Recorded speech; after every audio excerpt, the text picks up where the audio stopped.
नमस्कार। आकाशवाणी देहरादून से प्रस्तुत है प्रादेशिक समाचार। पहले मुख्य समाचार।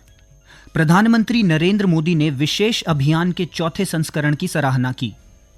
हरिद्वार जिले में क्रिकेट स्टेडियम बनकर हुआ तैयार, जल्द होगा उद्घाटन। चंपावत जिला अस्पताल में कल से ऑनलाइन डिजिटल पेमेंट की होगी शुरुआत। ड्रग्स फ्री देवभूमि के तहत टिहरी पुलिस ने अवैध रूप से चरस तस्करी करते हुए 5 अभियुक्तों को किया गिरफ्तार। और प्रदेश में लोक पर्व इगास बग्वाल 12 नवंबर को मनाई जाएगी।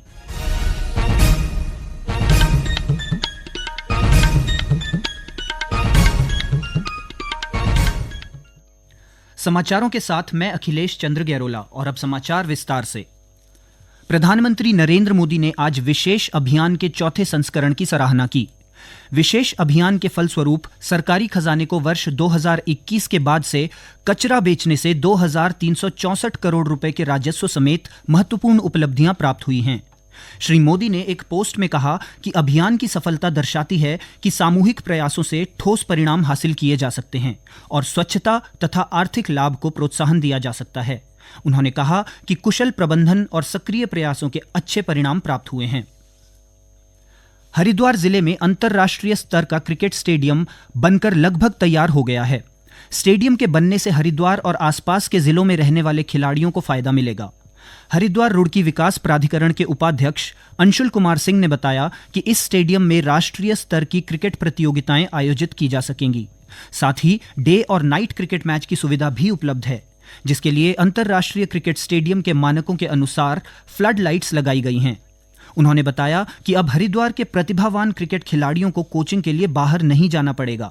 उन्हें हरिद्वार में ही अंतर्राष्ट्रीय स्तर की कोचिंग मिलेगी, जिससे हरिद्वार के खिलाड़ी भी राज्य और राष्ट्रीय स्तर पर अपनी प्रतिभा का प्रदर्शन कर सकेंगे।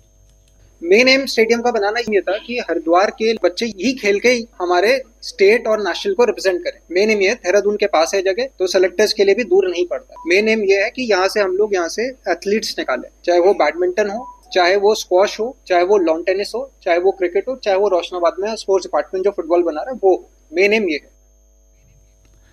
चंपावत जिला अस्पताल में मरीज और उनके तीमारदार अब ऑनलाइन डिजिटल पेमेंट के जरिए अपने बिल का भुगतान कर सकेंगे। यह पहला मौका है जब किसी सरकारी अस्पताल में चिकित्सा सुविधाओं के लिए डिजिटल पेमेंट की सुविधा होगी। ऑनलाइन पेमेंट की सुविधा का विस्तार करने के लिए अस्पताल प्रबंधन की ओर से सभी तैयारियां पूरी कर ली गई हैं। जिला अस्पताल प्रभारी डॉक्टर प्रदीप बिष्ट ने बताया कि प्रधानमंत्री के नेतृत्व में पूरे देश में डिजिटल इंडिया पर जोर दिया जा रहा है। इसी क्रम में कल से अस्पताल में डिजिटल पेमेंट सेवा शुरू हो जाएगी। डीएम साहब के विशेष अनुरोध पे जो है हमने इसको प्रोसेस में लेके आए थे। हम प्रोसेस पूरा कर चुके हैं, मशीनें हमारे पास आ चुकी हैं। उसके माध्यम से हम जो है QR कोड के माध्यम से, UPI के माध्यम से या कार्ड स्वैप के माध्यम से पेमेंट लेने की स्थिति में है। हमने कल ट्रायल करके उसको देख लिया था और अभी मंडे से हम डिजिटल पेमेंट की सुविधा भी डिस्ट्रिक्ट हॉस्पिटल चंपावत के अंदर में उपलब्ध करा रहे हैं। विधानसभा अध्यक्ष ऋतु खंडूड़ी भूषण ऑस्ट्रेलिया के सिडनी में आयोजित 67वें राष्ट्रमंडल संसदीय संघ सम्मेलन में भाग लेने के बाद उत्तराखंड लौट आई हैं। देहरादून में पत्रकारों से बातचीत करते हुए विधानसभा अध्यक्ष ने कहा कि वे भारतीय प्रतिनिधिमंडल के सदस्य के रूप में राष्ट्रमंडल संसदीय संघ सम्मेलन में भाग लेने गई थीं। सिडनी दौरे के दौरान उन्होंने विभिन्न देशों के सांसदों के साथ संसदीय लोकतंत्र और शासन के महत्वपूर्ण मुद्दों पर चर्चा की। श्रीमती भूषण ने कहा कि उन्होंने राजनीति में युवा महिलाओं की भागीदारी बढ़ाने पर भी चर्चा की। तो इस बार ये ब्रिटिश सरकार के द्वारा ये निर्णय हुआ है और किंग ने अपनी स्पीच में इसको कहा है कि हम अब CPA को चैरिटी से नॉन चैरिटी करने जा रहे हैं। तो एक वो अच्छी चीज़ वहाँ पर हुई। साथ ही साथ मुझे विमेन पार्लियामेंटेरियंस हैं कॉमनवेल्थ की, उनमें हमको पैनल पे बैठने का मौका मिला, जिसपे ये चर्चा थी कि हम अपनी महिलाओं को किस तरह से राजनीति में आगे लेकर आएं।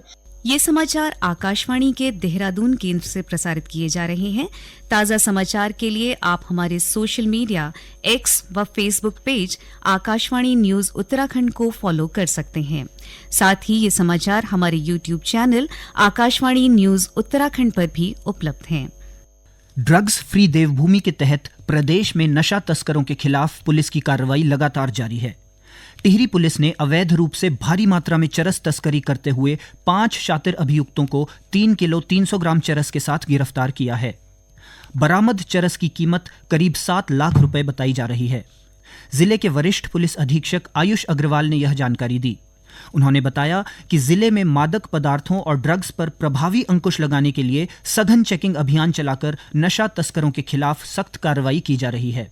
देखिए, माननीय मुख्यमंत्री जी द्वारा ड्रग्स फ्री देवभूमि अभियान चलाया जा रहा है, जिसमें कि टिहरी पुलिस के द्वारा भी लगातार जो नशा तस्कर हैं उनके विरुद्ध कार्रवाई की जा रही है। और इसी क्रम में एक बड़ी सफलता हमारी जो ANTF टीम है और थाना नरेंद्र नगर की टीम है, इनको हासिल हुई है। इस टीम के द्वारा कल देर रात नरेंद्र नगर प्लाज्मा क्षेत्र से 5 नशा तस्करों को पकड़ा गया है, जो कि एक स्विफ्ट डिजायर गाड़ी में नशे की सामग्री लेकर जा रहे थे और उनके कब्जे से लगभग 3.5 किलो चरस बरामद की गई है, जिसकी जो अंतर्राष्ट्रीय बाजार में कीमत लगभग 7 लाख रुपए है।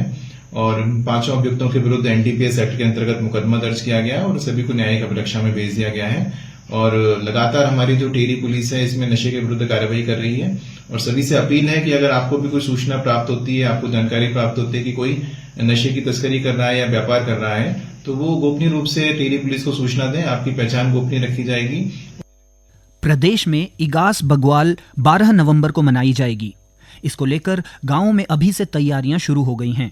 उत्तराखंड संस्कृति साहित्य एवं कला परिषद की उपाध्यक्ष मधु भट्ट ने बताया कि इस पर्व पर ब्लॉक और पंचायत स्तर पर संस्कृति विभाग की ओर से कई कार्यक्रमों का आयोजन किया जाएगा। देखिए, इगास हमारा बहुत ही एक लोक पर्व है और इगास को लेकर संस्कृति विभाग के माध्यम से जगह जगह हमारे जो है मेले लगते हैं और उस जो हमारा खान पान होता है अरसे रोटाना, यहाँ की जो पहाड़ी शैली में लोग अपने गांव की तरफ जाते हैं और गांव में जो हमारे जो मैं कहूँगी ये जो चीड़ की लकड़ी से छिल्ले से और फैलो खेलने का जो प्रचलन है, सब लोग गांव वाले इकट्ठे होकर रात्रि के समय में जो बुरी शक्तियाँ होती हैं वो दूर भागती हैं और बहुत ही हर्षोल्लास के साथ उस त्योहार को मनाते हैं। और केदारनाथ विधानसभा उपचुनाव के लिए राजनीतिक दलों ने चुनाव प्रचार तेज कर दिया है। भाजपा, कांग्रेस, UKD और अन्य प्रत्याशियों के विधानसभा क्षेत्रों के गांवों में जनसंपर्क अभियान जोरों पर हैं। इसके साथ ही राजनीतिक दलों की ओर से प्रवासी मतदाताओं को भी मतदान के लिए अपील की जा रही है। भाजपा प्रदेश अध्यक्ष महेंद्र भट्ट ने लुधियाना में केदारनाथ विधानसभा क्षेत्र के प्रवासी मतदाताओं से पार्टी के पक्ष में मतदान कर भाजपा को जीत दिलाने की अपील की। गंगा नदी के पर्यावरण संतुलन और स्वच्छता के लिए ऋषिकेश में गंगा स्थिरता दौड़ का आयोजन किया गया। परमार्थ निकेतन के अध्यक्ष स्वामी चिदानंद सरस्वती और उत्तराखंड राज्य महिला आयोग की अध्यक्ष कुसुम कंडवाल ने दौड़ को हरी झंडी दिखाकर रवाना किया। इस दौड़ में देश विदेश के धावकों ने हिस्सा लिया, जिसमें 72 वर्षीय धावक भी शामिल हुए। दौड़ में युवाओं के साथ ही वरिष्ठ नागरिकों सहित विभिन्न आयु वर्ग के धावकों ने हिस्सा लिया। मैराथन का उद्देश्य लोगों को गंगा नदी के संरक्षण की आवश्यकता के बारे में जागरूक करना है। पिथौरागढ़ जिले के सुरेंद्र सिंह वल्दिया स्पोर्ट्स स्टेडियम में 2 दिवसीय एकल प्रदेश स्तरीय खेलकूद रैली का आयोजन किया जा रहा है। खेलकूद रैली का उद्घाटन करते हुए जिला अधिकारी विनोद गोस्वामी ने बताया कि यह प्रतियोगिता सुदूरवर्ती गांवों के बच्चों को खेलों के प्रति सदैव प्रोत्साहित करेगी तथा उन्हें आगे बढ़ने का अवसर प्रदान करेगी। प्रतियोगिता में चंपावत, चमोली, पिथौरागढ़, टिहरी, ऊधम सिंह नगर, अल्मोड़ा, बागेश्वर सहित अन्य जिलों के खिलाड़ी प्रतिभाग कर रहे हैं। और अंत में मुख्य समाचार एक बार फिर। प्रधानमंत्री नरेंद्र मोदी ने विशेष अभियान के 4थे संस्करण की सराहना की। हरिद्वार जिले में क्रिकेट स्टेडियम बनकर हुआ तैयार, जल्द होगा उद्घाटन। चंपावत जिला अस्पताल में कल से ऑनलाइन डिजिटल पेमेंट की होगी शुरुआत। ड्रग्स फ्री देवभूमि के तहत टिहरी पुलिस ने अवैध रूप से चरस तस्करी करते हुए 5 अभियुक्तों को किया गिरफ्तार। और प्रदेश में लोक पर्व इगास बग्वाल 12 नवंबर को मनाई जाएगी। इसके साथ ही प्रादेशिक समाचारों का ये बुलेटिन समाप्त हुआ। नमस्कार।